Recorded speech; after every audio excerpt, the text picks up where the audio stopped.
بسم الله الرحمن الرحيم. ألف لام را، تلك آيات الكتاب المبين. إنا أنزلناه قرآنا عربيا لعلكم تعقلون. نحن نقص عليك أحسن القصص بما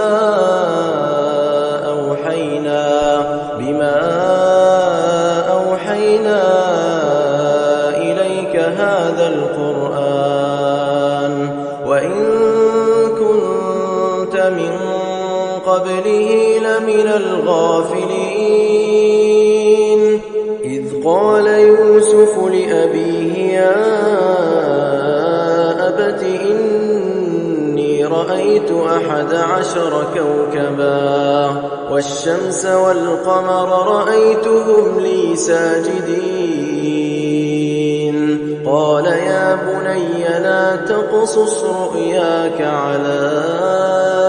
إخوتك فيكيدوا لك كيدا، إن الشيطان للإنسان عدو مبين. وكذلك يجتبيك ربك ويعلمك من تأويل الأحاديث ويتم نعمته عليك وعلى آل يعقوب كما أتمها على أبويك من قبل إبراهيم وإسحاق إن ربك عليم حكيم. لقد كان في يوسف وإخوته آيات للسائلين، إذ قالوا ليوسف وأخوه أحب إلى أبينا منا ونحن عصبة إن أبانا لفي ضلال مبين. اقتلوا يوسف أو اطرحوه أرضا يخل لكم وجه أبيكم وتكونوا من بعده قوما صالحين. قال قائل منهم لا تقتلوا يوسف وألقوه في غيابة الجب يلتقطه بعض السيارة إن كنتم فاعلين. قالوا يا أبانا ما لك لا تأمنا على يوسف وإنا له لناصحون. أرسله معنا غدا يرتع ويلعب وإنا له لحافظون. قال إني ليحزنني أن تذهبوا به وأخاف أن يأكله الذئب وأنتم عنه غافلون. قالوا لئن أكله الذئب ونحن عصبة إنا إذا لخاسرون. فلما ذهبوا به وأجمعوا أن يجعلوه في غيابة الجب وأوحينا إليه لتنبئنهم بأمرهم هذا وهم لا يشعرون. وجاءوا أباهم عشاء يبكون. قالوا يا أبانا إنا ذهبنا نستبق وتركنا يوسف عند متاعنا فأكله الذئب وما أنت بمؤمن لنا ولو كنا صادقين وجاءوا على قميصه بدم كذب قال بل سولت لكم أنفسكم أمرا فصبر جميل والله المستعان على ما تصفون وجاءت سيارة فأرسلوا واردهم فأدلى دلوه قال يا بشرى هذا غلام وأسروه بضاعة والله عليم بما يعملون وشروه بثمن بخس دراهم معدودة وكانوا فيه من الزاهدين وقال الذي اشتراه من مصر لامرأته أكرمي مثواه عسى أن ينفعنا أو نتخذه ولدا وكذلك مكنا ليوسف في الأرض ولنعلمه من تأويل الأحاديث والله غالب على أمره ولكن أكثر الناس لا يعلمون ولما بلغ أشده آتيناه حكما وعلما وكذلك نجزي المحسنين وراودته التي هو في بيتها عن نفسه وغلقت الأبواب وقالت هيت لك قال معاذ الله إنه ربي أحسن مثواي إنه لا يفلح الظالمون ولقد همت به وهم بها لولا أن رأى برهان ربه كذلك لنصرف عنه السوء والفحشاء إنه من عبادنا المخلصين واستبق الباب وقدت قميصه من دبر وألف يا سيدها لدى الباب قالت ما جزاء من أراد بأهلك سوءا إلا أن يسجن أو عذاب أليم قال هي راودتني عن نفسي وشهد شاهد من أهلها إن كان قميصه قد من قبل فصدقت وهو من الكاذبين وإن كان قميصه قد من دبر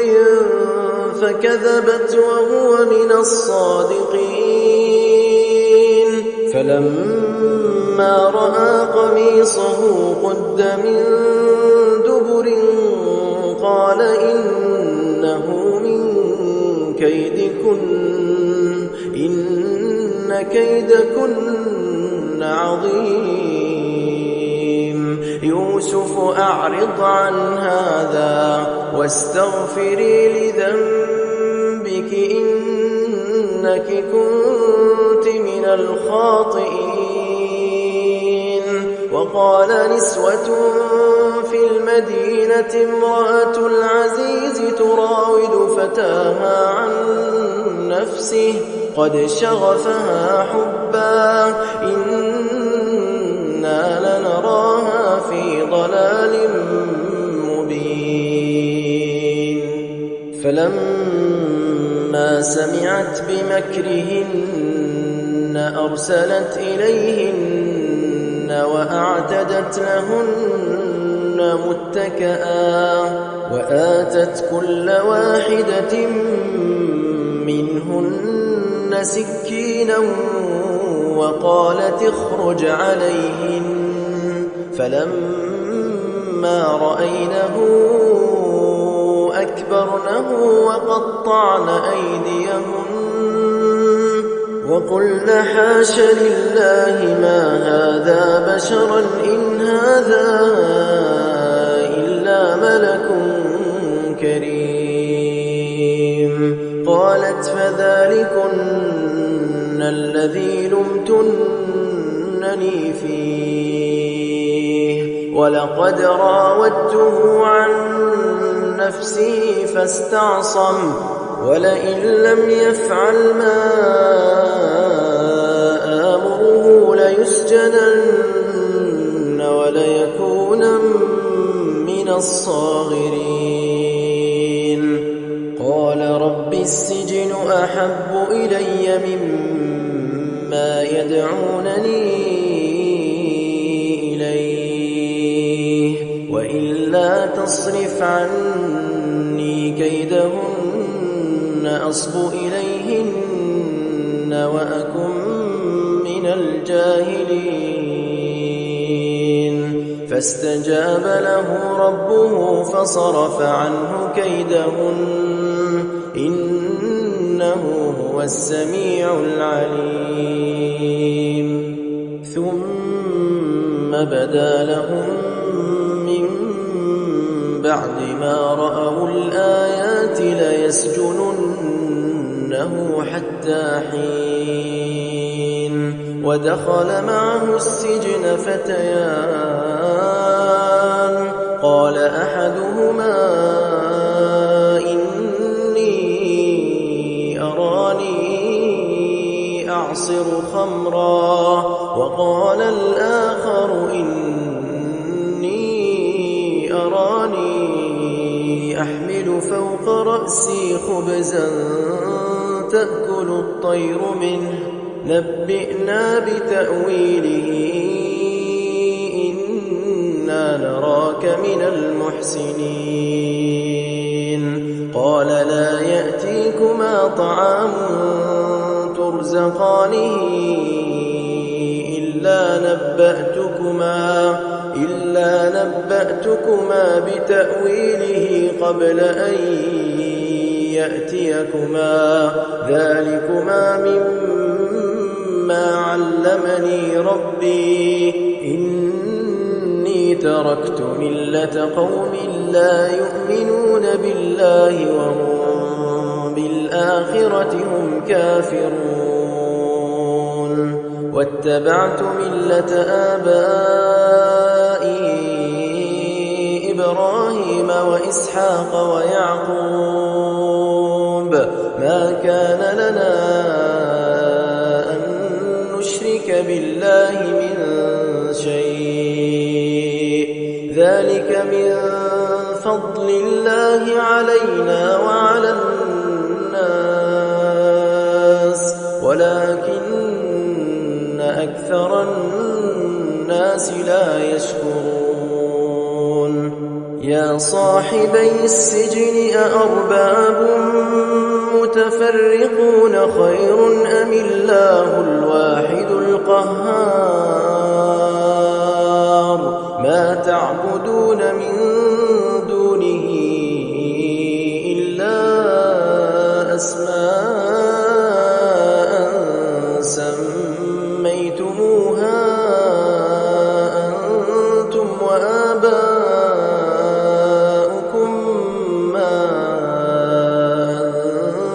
أنزل الله بها من سلطان إن الحكم إلا لله أمر أن لا تعبدوا إلا إياه ذلك الدين القيم ولكن أكثر الناس لا يعلمون يا صاحبي السجن أما أحدكما فيسقي ربه خمرا وأما الآخر فيصلب فتأكل الطير من رأسه قضي الأمر الذي فيه تستفتيان وقال للذي ظن أنه ناج منهما اذكرني عند ربك فأنساه الشيطان ذكر ربه فلبث في السجن بضع سنين وقال الملك إني أرى 7 بقرات سمان يأكلهن 7 عجاف و7 سنبلات خضر وأخر يابسات يا أيها الملأ أفتوني في رؤياي إن كنتم للرؤيا تعبرون قالوا أضغاث أحلام وما نحن بتأويل الأحلام بعالمين وقال الذي نجا منهما وادكر بعد أمة أنا أنبئكم بتأويله فأرسلون يوسف أيها الصديق أفتنا في 7 بقرات سمان يأكلهن 7 عجاف و7 سنبلات خضر وأخر يابسات لعلي أرجع إلى الناس لعلهم يعلمون قال تزرعون 7 سنين دأبا فما حصدتم فذروه في سنبله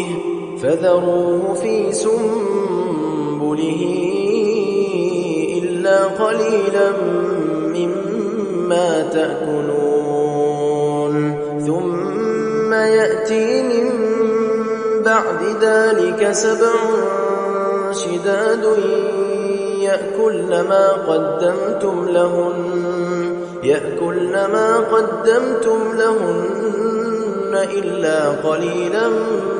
مما تحصنون ثم يأتي من بعد ذلك عام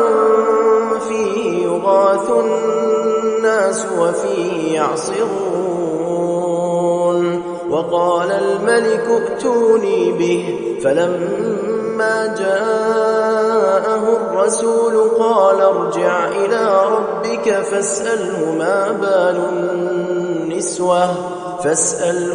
بال النسوة اللاتي قطعن أيديهن إن ربي بكيدهن عليم قال ما خطبكن إذ راوتن يوسف عن نفسه قلن حاش لله ما علمنا عليه من سوء قالت امرأة العزيز الآن حصحص الحق أنا راودته عن نفسه وإنه لمن الصادقين ذلك ليعلم أني لم أخنه بالغيب وأن الله لا يهدي كيد الخائنين وما أبرئ نفسي إن النفس لأمارة بالسوء إلا ما رحم ربي إن ربي غفور رحيم. وقال الملك ائتوني به أستخلصه لنفسي فلما كلمه قال إنك اليوم لدينا مكين أمين. قال اجعلني على خزائن الأرض إني حفيظ عليم. وكذلك مكنا ليوسف في الأرض يتبوأ منها حيث يشاء نصيب برحمتنا من نشاء ولا نضيع أجر المحسنين. ولأجر الآخرة خير للذين آمنوا وكانوا يتقون. وجاء إخوة يوسف فدخلوا عليه فعرفهم وهم له منكرون. ولما جهزهم بجهازهم قال ائتوني بأخ لكم من أبيكم ألا ترون أني أوفي الكيل وأنا خير المنزلين. فإن لم تأتوني به فلا كيل لكم عندي ولا تقربون. قالوا سنراود عنه أباه وإنا لفاعلون. وقال لفتيانه اجعلوا بضاعتهم في رحالهم لعلهم يعرفونها إذا انقلبوا إلى أهلهم لعلهم يرجعون. فلما رجعوا إلى أبيهم قالوا يا أبانا منع منا الكيل فأرسل معنا أخانا نكتل وإنا له لحافظون. قال هل آمنكم عليه إلا كما أمنتكم على أخيه من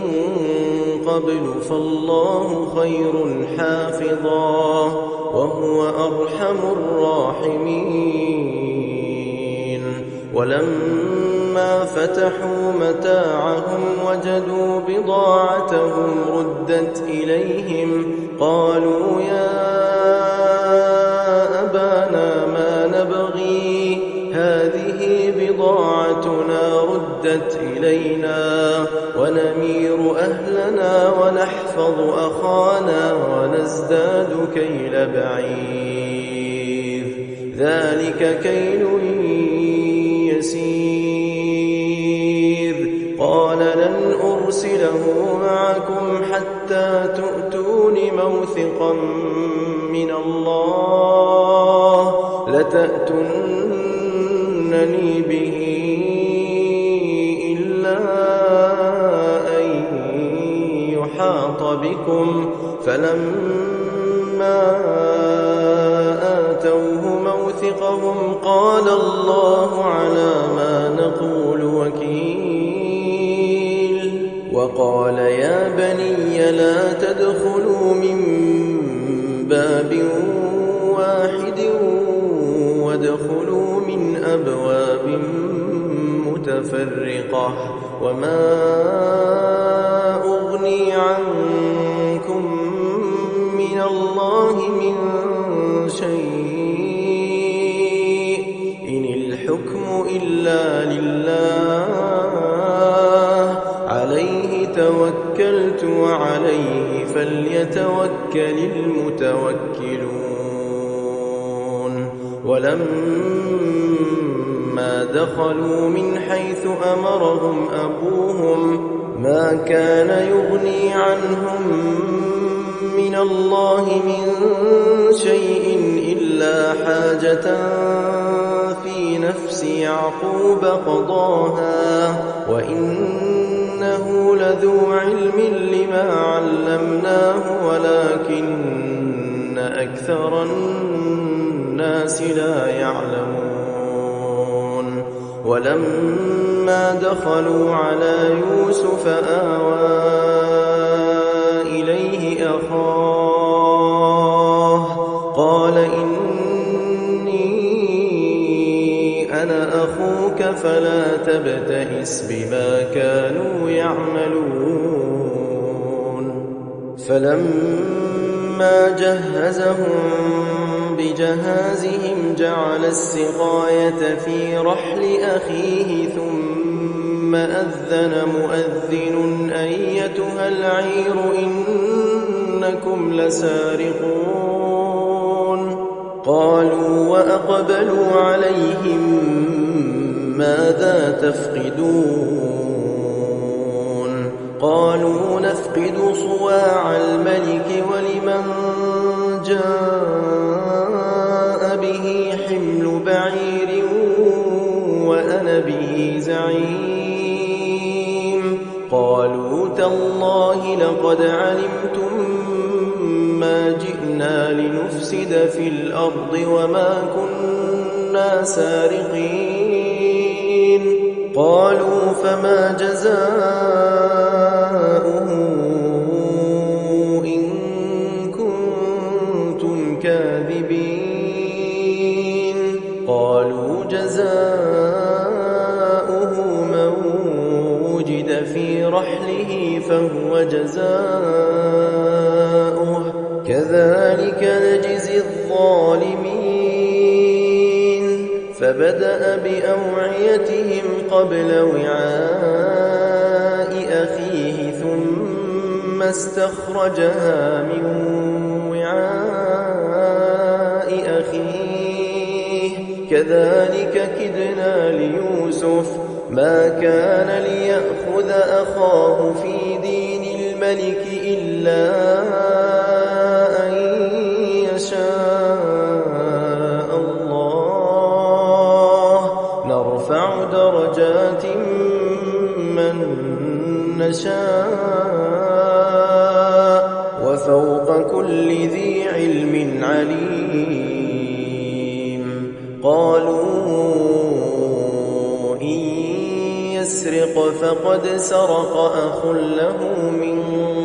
قبل فأسرها يوسف في نفسه ولم يبدها لهم قال أنتم شر مكانا والله أعلم بما تصفون قالوا يا أيها العزيز إن له أبا شيخا كبيرا فخذ أحدنا مكانه إنا نراك من المحسنين قال معاذ الله أن نأخذ إلا من وجدنا متاعنا عنده إنا إذا لظالمون فلما استيئسوا منه خلصوا نجيا قال كبيرهم ألم تعلموا أن أباكم قد أخذ عليكم موثقا من الله ومن قبل ما فرطتم في يوسف فلن أبرح الأرض حتى يأذن لي أبي أو يحكم الله لي وهو خير الحاكمين. ارجعوا إلى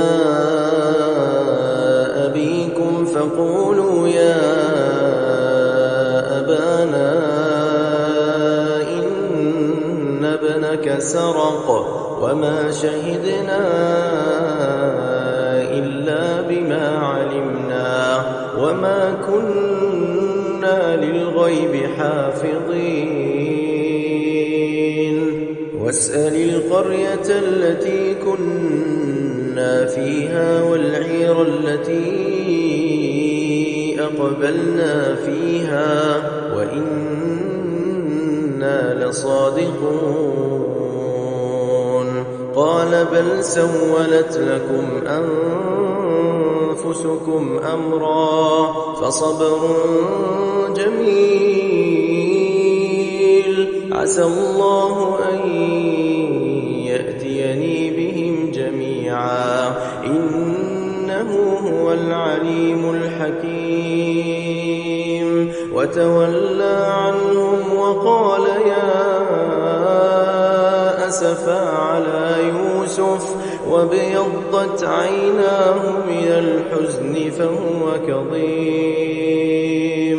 قالوا تالله تفتأ تذكر يوسف حتى تكون حرضا أو تكون من الهالكين. قال إنما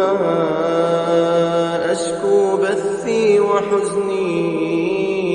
إلى الله وأعلم من الله ما لا تعلمون. يا بني يذهبوا فتحسسوا من يوسف وأخيه ولا تيأسوا من روح الله إنه لا ييأس من روح الله إلا القوم الكافرون. فلما دخلوا عليه قالوا يا أيها العزيز مسنا وأهلنا الضر وجئنا ببضاعة مزجاة فأوف لنا الكيل وتصدق علينا إن الله يجزي المتصدقين. قال هل علمتم ما فعلتم بيوسف وأخيه إذ أنتم جاهلون؟ قالوا أئنك لأنت يوسف؟ قال أنا يوسف وهذا أخي قد من الله علينا إنه من يتق ويصبر فإن الله لا يضيع أجر المحسنين. قالوا تالله لقد آثرك الله علينا وإن كنا لخاطئين. قال لا تثريب عليكم اليوم يغفر الله لكم وهو أرحم الراحمين. اذهبوا بقميصي هذا فألقوه على وجه أبي يأت بصيرا وأتوني بأهلكم أجمعين. ولما فصلت العير قال أبوهم إني لأجد ريح يوسف لولا أن تفندون. قالوا تالله إنك لفي ضلالك القديم. فلما أن جاء البشير ألقاه على وجهه فارتد بصيرا قال ألم أقل لكم إني أعلم من الله ما لا تعلمون قالوا يا أبانا استغفر لنا ذنوبنا إنا كنا خاطئين قال سوف أستغفر لكم ربي إنه هو الغفور الرحيم فلما دخلوا على يوسف آوى إليه أبويه وقال ادخلوا مصر إن شاء الله آمنين ورفع أبويه على العرش وخروا له سجدا وقال يا أبت هذا تأويل رؤياي من قبل قد جعلها ربي حقا وقد أحسن بي إذ أخرجني من السجن وجاء بكم من البدو من بعد أن نزغ الشيطان بيني وبين إخوتي إن ربي لطيف لما يشاء إنه هو العليم الحكيم رب قد آتيتني من الملك وعلمتني من تأويل الأحاديث فاطر السماوات والأرض أنت وليي في الدنيا والآخرة توفني مسلما وألحقني بالصالحين ذلك من أنباء الغيب نوحيه إليك وما كنت لديهم إذ أجمعوا أمرهم وهم يمكرون وما أكثر الناس ولو حرصت بمؤمنين وما تسألهم عليه من أجر إن هو إلا ذكر للعالمين وكأي من آية في السماوات والأرض يمرون عليها وهم عنها معرضون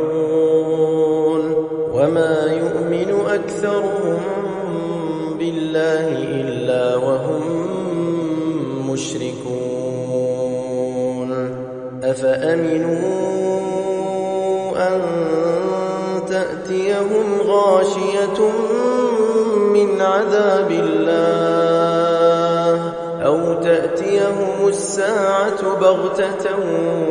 وهم لا يشعرون قل هذه سبيلي أدعو إلى الله على بصيرة أنا ومن اتبعني وسبحان الله وما أنا من المشركين وما أرسلنا من قبلك إلا رجالا نوحي إليهم من أهل القرى أفلم يسيروا في الأرض فينظروا كيف كان عاقبة الذين من قبلهم ولدار الآخرة خير للذين اتقوا أفلا تعقلون حتى إذا استيأس الرسل وظنوا أنهم قد كذبوا جاءهم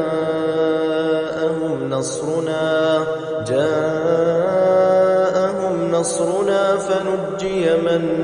نشاء ولا يرد بأسنا عن القوم المجرمين لقد كان في قصصهم عبرة لأولي الألباب ما كان حديثا يفترى ولكن تصديق الذي بين يديه وتفصيل كل شيء